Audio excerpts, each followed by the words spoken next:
Hi everyone, Empress Justice here, aka Fabian Deacon. Once again, there are no daily readings for today, so you don't have to check those out. But if you'd like to check out the lunar readings for the new moon in Barani for the 30th of April 2022, you can check that out on Empress Justice Tarot YouTube, and you can also check that out on Empress Justice Tarot Instagram. Okay, so update on me. Nothing really going on. If anybody's talking shit about me, I haven't heard it. I have been just between us and the rest of the world. I have been dissociating, and there has been the temptation to think out loud again. Some people call it maladaptive daydreaming, but I don't want to get into all the terminology of what it is. What I'd rather say is what causes it and how it can manifest in one's life. So, as you guys know, I'm a targeted individual, like many of you who watch this channel. Like the only people who comment on my videos when they do watch are targeted individuals usually. As you guys know, I'm a targeted individual, so I go through abuse basically 24/7 every day. If I'm not being psychologically harassed, I'm being electronically harassed. So the abuse is every day, right? So what happens, what I noticed that happens, and I've noticed it since my early 20s, but this happens to all people who go through a multitude of stress, is that what will happen is that, hey, Tony, what will happen is that whilst I'm under heavy stress, I tend not to dissociate. When I'm not comfortable, I tend not to dissociate. But when I'm comfortable, or when the stress has gone down and the adrenaline has worn off, I do tend to dissociate. Now, the reason why this happens is because when you're in war mode, which is basically what you're in when you're under a heavy amount of stress, right? Your body, for as long as it can, will go into emergency mode, which means any illnesses, they're not going to show up because your adrenaline is on high. So your illnesses are not going to show up. They're not going to, manifest, and that includes psychological injuries caused by relentless trauma. So if you've got mental illness, physical illness, depending on how high functioning you are, those symptoms are not going to show up when you're under times of heavy stress and heavy abuse, right? They're not going to show up. But then as soon as the adrenaline wears off, or you run out of adrenaline, or you're in a comfortable situation, those mental health systems show back up again, right? They show back up again. And in my case, they take the form of dissociation, maladaptive daydreaming. They take the form of my BPD showing more obvious symptoms. So at this moment, that's what's causing the dissociation. It's the trauma that I went through like previously that actually caused the problem. But because I'm not in as much trauma and stress now, the symptoms are more likely to come out. Now, in the past, it's led to talking out loud, sometimes for hours. And what it would actually bring me right back to that situation that caused me stress in the first place, because then, I'm talking out loud, it's causing everybody else stress. They don't understand what's going on, so they basically target me as a subject of ridicule and hatred. So it's like a cycle that never quite breaks when you're going through something like this, and especially when you're a targeted individual, when a lot of people are enlisted to cause you pain or to cause you distress or to cause you discomfort to begin with. So in my case, it's a cycle that never really ends. And the only way that I've learned to interrupt it is to learn to take that dissociation, the need to talk all the time, take that and do something positive with it, like record myself on my phone, where honestly I get a lot of good ideas, so I tend to write them down afterwards. I used to put it into acting when I was younger. The more physical, the better. If it's like physical theatre, so be it. Going out and running up and down like aimlessly used to help as well. Like anything physically used to help it get it out of me when the emotions of everything that had happened previously were too big to contain. So yeah, it's something that I've been aware of since my early 20s, but it's only now that I've had the confidence to actually identify it publicly and be like, you know what, this is what's happening to me and why. So yeah, I'm dissociating because of the trauma that I went through that I wasn't able to fully express before, but now I'm in a space where I'm on my own and I can fully express it now. And of course, being really lonely doesn't help, because as a targeted individual, I tend to mistrust people, and honestly, that's for very fucking good reason. I mean, if you're literally the victim of unlawful experimentation that are looking for different ways to break you and kill you, then of course you're not going to trust anybody, right? So very lonely on top of that. Don't trust very many people.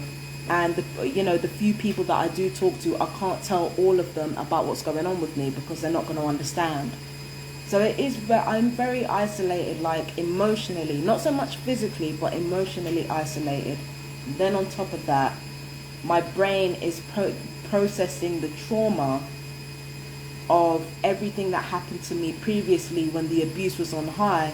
And then on top of that, I don't really have like a really big window with which to process all the trauma that I've been through, because it's only a matter of time before it starts up again. So all of these factors are coming into play. And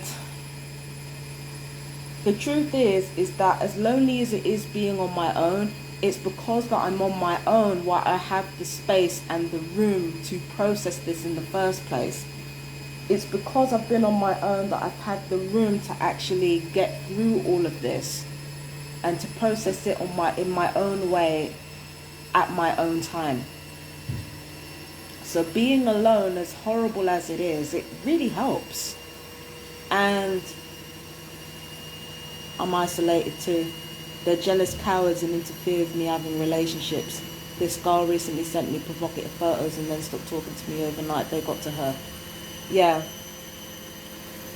So when it comes to dissociations and things like that, yeah, isolation, like Tony said, isolation plays a big part in manifesting illnesses in people and trying to get them controlled and all the rest of it. It's a big part of it. So yeah, I've been dissociating, but my thing is, the biggest mistakes that I've been trying to make whilst I was not by myself, the biggest mistakes that I tried to make was trying to interrupt the dissociation, which,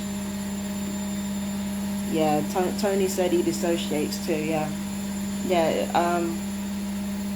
The thing that really messes with you when you're dissociating, right, the worst thing you can do is try to stop it. Because when your brain dissociates like that, and you feel like you need some distance from the world in order to make sense of the world, what happens is that if you don't accept that you're dissociating, you don't accept what that dissociation is telling you, then not only do you end up dissociating more, but you end up with more unresolved emotional issues. Truth be told, the reason I'm even here right now in Brighton is because I listened to what my dissociation was telling me. The only reason why I was even able to start a new life, or to turn over a new leaf, or to understand how consent works, or to understand, how one can contribute to a society of hatred when they don't realize it, the only reason why I was able to even come to any of these conclusions was partially, if not wholly, because I was dissociating, and where my mind went, it enabled me to understand the world without necessarily interacting with it in a way that caused me stress again. When you retreat into your imagination, or even when you hallucinate, your body's going into survival mode. You need a certain amount of distance from a situation in order to make sense of it. And if you can't get that distance physically, then you will get that distance mentally. Dissociation is a way for you to distance yourself mentally from what's going on around you long enough to be able to process it and understand it. So even our illnesses, even the things that are supposed to be killing us, remember, illnesses are not actually killing us. Illnesses are not doing that. It's what's causing the illnesses that are killing us. So illnesses are our way of saying, look, we've got something important we need to say about what's going on with you. Like, how are you feeling right now? Your illnesses will tell you that. The only reason why I've been able to make the life changes that I've made and I've been able to survive for as long as I've had is because my body was telling me through dissociation, what's going on with you, what is happening to you is not right. This is what you need to do for your own life and for your own health and for your own safety. This is what you need to do. Okay? So it is telling me in vague and imaginative ways what I need to do in order to function better or in order to evolve. My soul is crying out for something that I'm not able to recognize because the stress around me is causing me to become blind to my own voice. So what my body tends to do in response is rely on its imagination in order to say, look, this is what you need to do. Do you understand what I'm saying? Illness is a response to what is being done to our bodies. It's not our body trying to kill us. Our body is responding to the trauma that has been inflicted on it. And dissociation is just one of the many ways in which our bodies are telling us, look, the way you've been treated or the way you've treated yourself is not right. So what I'm learning to do is I'm trying to think of a way, because I've been working with my dissociations and this served me well thus far. I want to stop dissociating, but I know the abuse is going to continue. And if the abuse continues and I'm not dissociating, then another illness is going to manifest in its place. So then I have to kind of contemplate to myself, how can I remain healthy and how can I work with my body and work with the way it communicates in order to improve my life and better my life, in spite of being electronically tortured and in spite of being psychologically tortured. How can I do that for myself and allow myself to thrive and emotionally cope and physically get better, like in the midst of all this crap? How do I do that? And then it's, that's, to me, is what's really, really important. It's working a way through this abuse. Do you understand what I'm saying? And the reason why I want to do that is because to do two things. The first thing I want to do is be happy. And the second thing I want to do is be real. And if I've got those two things under my belt, regardless of the situation I find myself in, then I'm cool. Happy and real. That's all I need to be. And what else? Yeah, so yeah, that's the dissociation problem. The way I'm explaining it is not scientific and it's not clinical. It's astral. It's an astral perspective. It's an emotional perspective. It's a spiritual perspective. It's not a clinical one. Do you understand what I mean when I talk about that your body is trying to tell you something? That, like, that's not scientific. It's just life.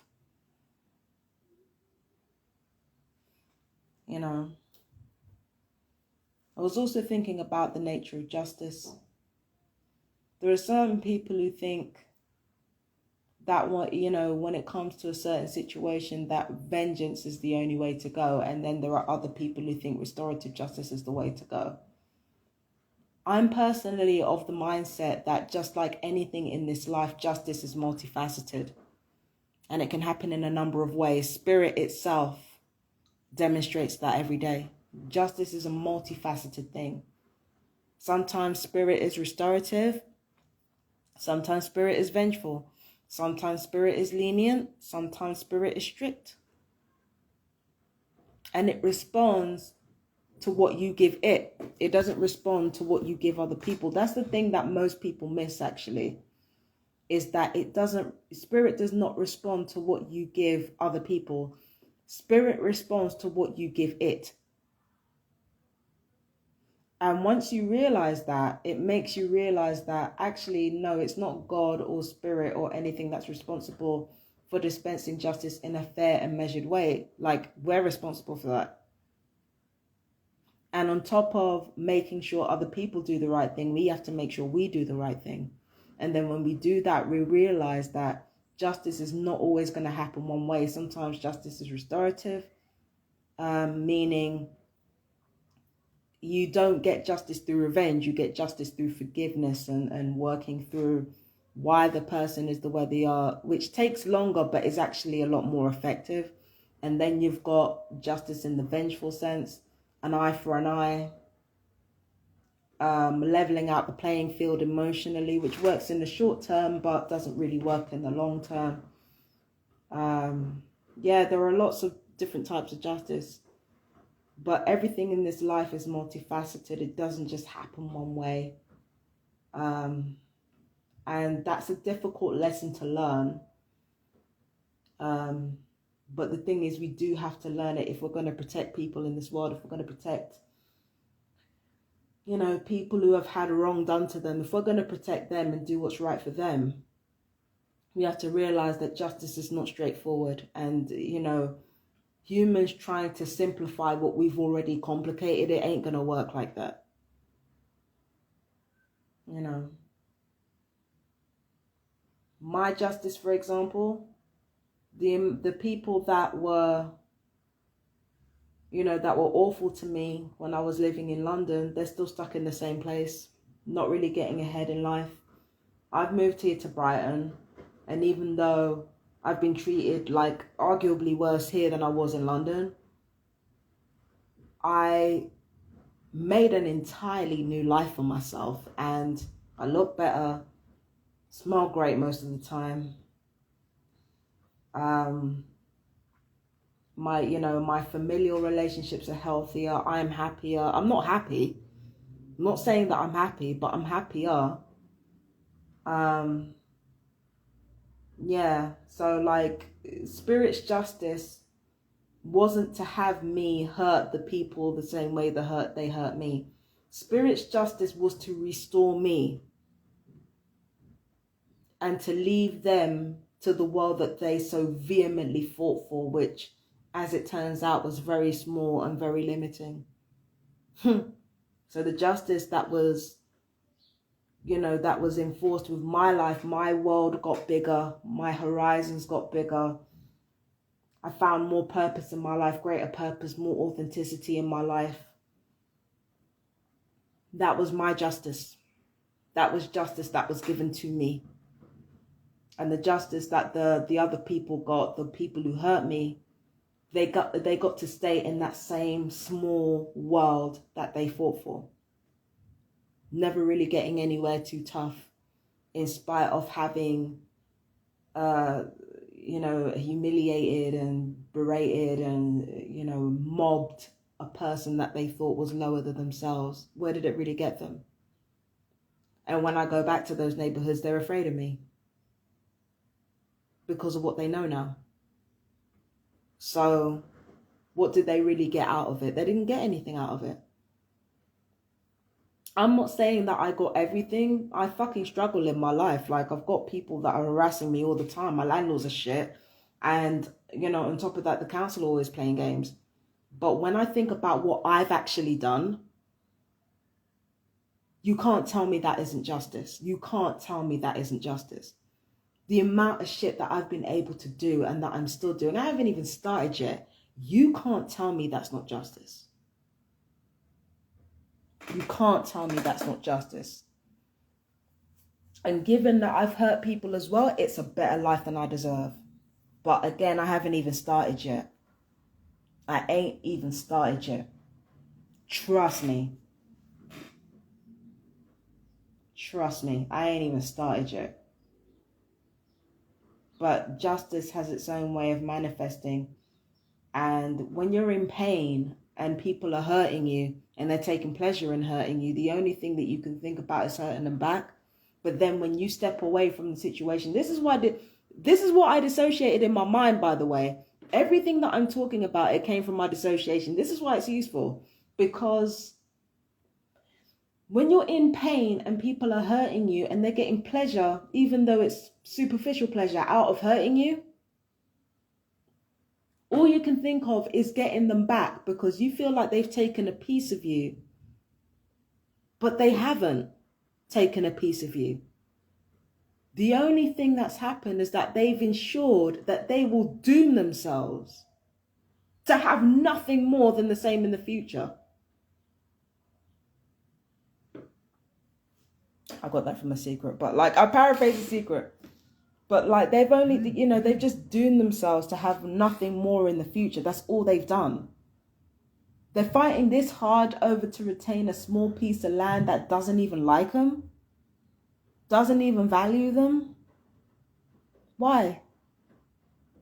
The world is so big and so vast. You're gonna, because you failed your dreams and you didn't have the ingenuity or the focus to be able to say to yourself, okay, this dream didn't work out now, maybe it'll work out later on.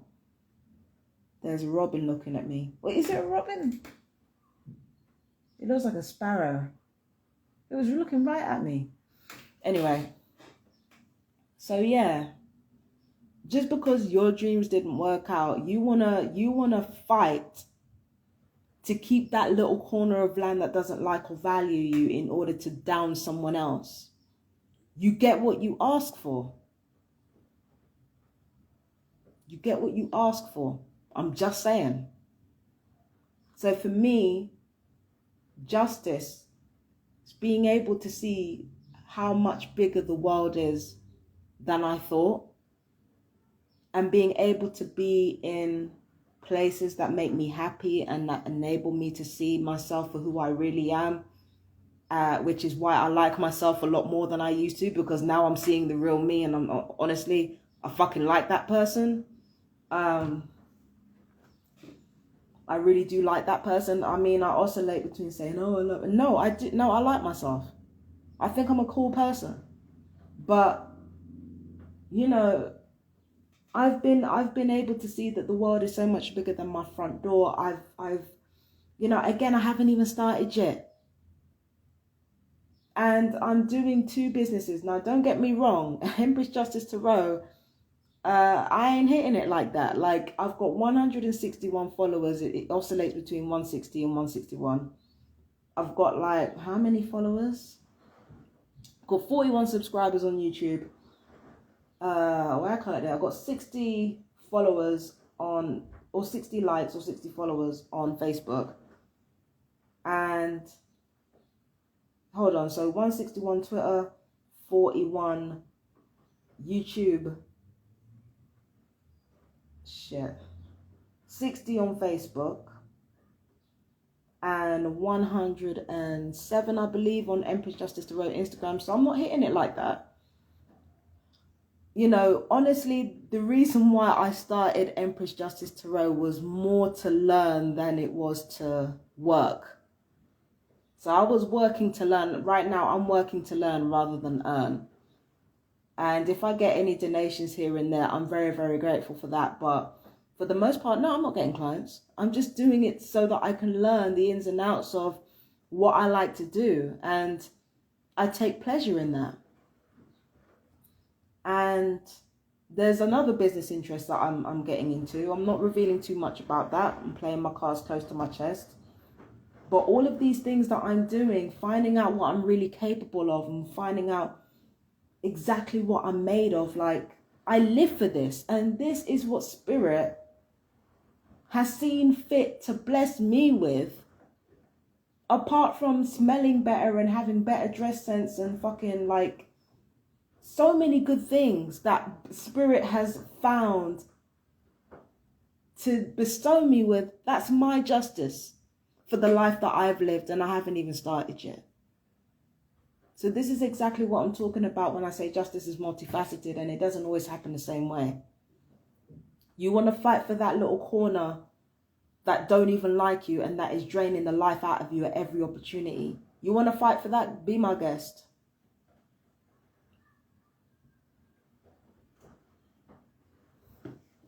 You want to fight for that? Be my guest. You get what you ask for. I'm fighting to be myself and to be happy. And I know that gang stalking or no gang stalking, Spirit is going to give me what I ask for. And that is justice.